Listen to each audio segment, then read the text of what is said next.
Okay, so one way that you know that you need to refresh yourself as far as choreography is, this is a surefire way, if you're choreographing a song and you don't have the beginning yet. Because you should use, because that's the most critical point of the whole piece is your beginning, because you have to think about choreography almost backwards. One of the things in the book that is stressed is that, and this is so true, there's so much emphasis on dance and technique, not enough on developing yourself as a choreographer. Now, I am a firm believer that not all dancers are going to be choreographers. It is a different mindset. It is different. I mean, I even personally have prayed for different things. I pray that the Father lets me see movement within a dancer. I pray, Lord, and that's why, like, I can look at people and I can see movement. I can see capacities, because that's important for a choreographer as well, to know the dancers that you're working with, or ask the Lord for supernatural wisdom so that you know what their capabilities are. Now, will you have to kind of test that and have them do spontaneous movement? Absolutely. Absolutely. But you have to develop it and think of it like a muscle. Just like you developed in dance ministry and you developed in technique, now you have to develop as a choreographer, and you have to start thinking of one that designs dances. You're designing for the Lord. You're putting part by part by part by part together. You have to start employing and thinking about, let me stop saying that. I was going to say that. You have to start looking at choreography. So don't look at dance just to look at the beautiful, you can know everything, the technique of it. When you look at a dance now, which is actually a piece of work, when you look at it from a choreographer's perspective. Look at, can you see what they're trying to say? Now, unfortunately, in the body of Christ, we lean too heavily to lyrics. So mostly I would say 85% of Christian dance it's actually interpretive dances. They think it's prophetic and it's not. They think it's praise and it's not. They think it's this and it's not. It's an interpretive dance. If you find that you're literally interpreting the words of the song, guess what? It's an interpretive dance based off of the definition. It's not a dance that's full of praise, so that praise is basically you're not trying to interpret, you're just trying to praise. A worship dance. You're not trying to interpret, you just want to worship. Like all of your movements are driven. Yes, all of your movements are driven by worship. Not interpretation, not predicated on the lyrics of the song. The lyrics of the song should just undergird what you're trying to say, which means as a choreographer, before you choreograph, you have to know what you're trying to say. If you don't know what you're trying to say, you can't do the beginning of your dance. You could barely do the end of it. You're going to just go off of little pieces, little fragments of it. Now that could be your motif, which is the framework or the foundation of the dance, and we could talk about that. But you have to know what you're trying to say. When I was talking to Elder Tracy, I was asking her questions, and one of the things was I asked that, what are you trying to say in this piece? Like, what's the feel of it? What's the theme? And she said, worship. Worship. Just, lifting your heart up to the Lord. And every time the hands went lifted up, because I knew your theme, that's what went into my mind. So it's important that you know that as a choreographer and you share that with the students. This is the theme of it. This is what we're trying to say. Because based off of that, as you grow as a choreographer, you'll be able to choreograph based just on that. You don't even need music. Now, you may need music eventually for tempo and rhythm and all of that. But as far as relying on the music to choreograph, you won't need that, because you'll know what are you trying to say, and you don't deviate from that. So I'm going to just teach you, because there's just so much, but just really, really fast. This is one choreography process. Now, as a choreographer, I would encourage you to develop your own process. Now, it may change, but you should have a standardized process that you use to choreograph. And this is something that you can do at any time. And if you believe God is calling you to choreograph more, you need to do this on a regular, whether or not you have a class or not. Go through this process. So the first thing, and we've done this in class, is to, in the choreography class, first thing is recognize how you are inspired to create. Because listen, if you don't have nothing to say, you don't have nothing to say. Meaning that if you're stuck, if you're like, I can't finish this piece, you don't have nothing to say, leave that piece alone. It's just as clear as that. There's many, many occasions, and I'm sure you guys have some too, where, you know, as a dance leader, you know, I had to choreograph 2 pieces a month for church, 2 pieces a month. So I had to institute, thank God for wisdom, because I had to structure things and get things organized so that we can actually produce 2 pieces a month in excellence. But there were certain times, you know, people were like, you know, can you do this song?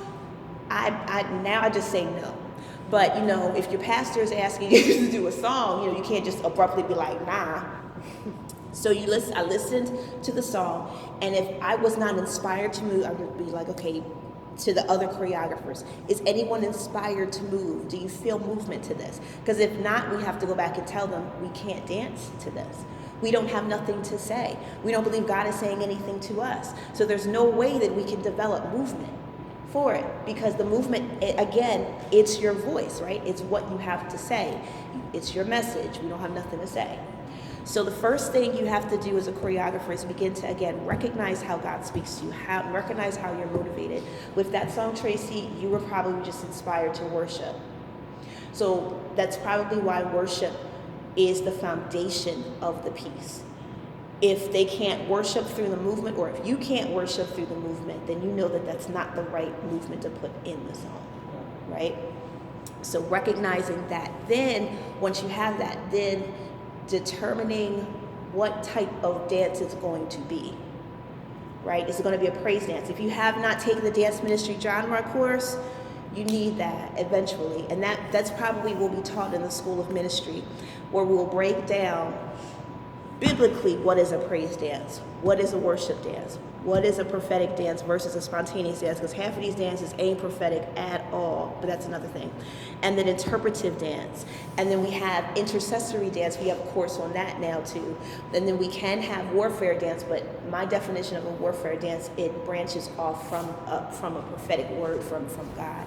But that's something that you just can't abrupt and do, not unless it's spontaneous, so God's calling for that. But anyway, all of that is based off of what I've received. You know what I'm saying? So it's not theology.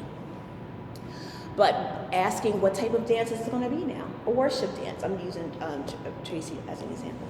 Worship dance. So she knows that everything, all the choreography is inspired by movement, even before the song choice. Unless the song was the initiator of the movement. Sometimes it's the wind that initiates the movement. Sometimes it's a prophetic word that initiates the movement. It doesn't have to be the song. The song, again, is just supports what you're trying to say, but you have to have what you're trying to say in you already. If not, you got to go back in prayer. You have to go back in prayer. Then, after you've said, okay, it's going to be a worship dance, what type, what movement? And this is where this is my personal pet peeve. In the choreography process that is taught in universities, they rarely, and you'll see it in professionalized dance, you'll rarely see a dance that has different movement styles or techniques in it. It's normally just one, because they're trying to say the same thing and keep the consistency of what they're trying to say throughout the whole piece. If you switch to African and you just did lyrical and then back to ballet, it's going to be crazy. It is, unless you're good at changing the music and changing the feel, taking the audience through a visual journey with you and making it make sense. Because again, you can't just throw stuff in there because it messes with the integrity of what you're trying to say. What is it that you're trying to say? Because choreography is not difficult. We make it difficult. It's not difficult. Again, we make it difficult. It is not difficult once you know what you're trying to say. Choose your genre, type of dance, choose the style that you're going to remain in. And then if you have the song, this is what I recommend.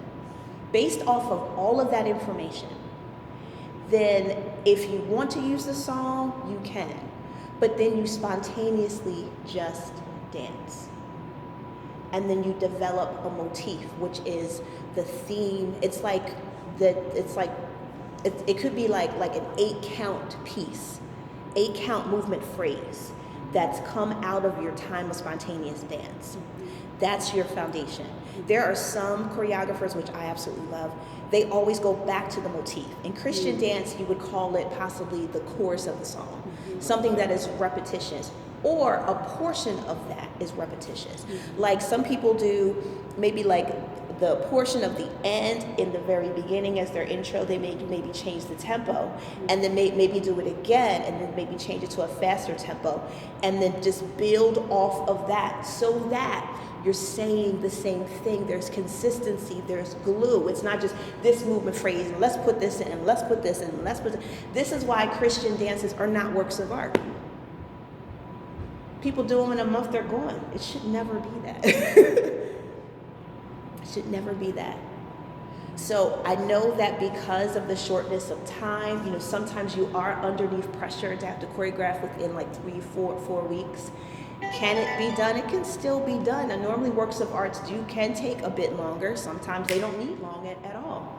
Sometimes you need to explain to the dancers, we're going to be doing some experimental movement right now. Don't ever tell them that I don't have the beginning to the song. Please don't ever say that again, because it makes you look like weak, like you don't know what you're doing, and you do. You should not disclose yourself. Don't do that in your class either. Don't, because if they're a student of choreography, they're going to ask why. How come she don't know how we're coming in? Isn't she the choreographer? Don't she hear from God? You don't want people going down that way, because that's not true. But man, look on the outward appearance. I actually said what it was going to be, but it's okay. It's okay. It's okay.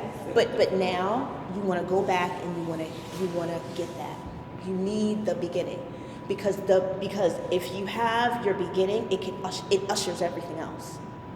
Don't leave that. I've done that for years. I've been like, well, I'm just going to do this part. I'm just going to do pieces of the song. And then when you put it together, it looks like it's been pieced together. And from a dancer's perspective, they haven't had time to allow the movement to become theirs from the beginning to the end.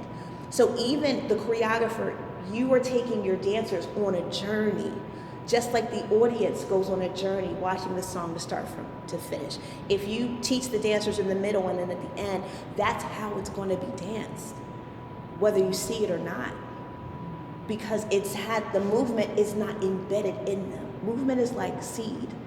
You have to see it like that. Movement is like seed. And listen, you don't have to. Some of the beautifulest, I know that's not a word, but some of the best pieces that I've ever seen are very simplistic. Like I saw this one and I can't find it, and it wasn't Christian, but it was instrumental. And you can easily see their motif because they kept introducing it to you, but they did it in different ways. And then they implemented choreography dynamics. One is repetition, obviously doing it again. Or doing it again, maybe a different timing. Doing it in unison, same timing, same movement. They possibly changed and did it in different shapes, or brought in 3 dancers, and then 2 dancers, and then 1. And I can't stand churches that people to stand off to the side and wait. I can't stand that. This is not a theater, so don't act like it is. It's a church sanctuary. You know what I mean? You have to grow up. You have to grow up and choreograph. You know what I mean?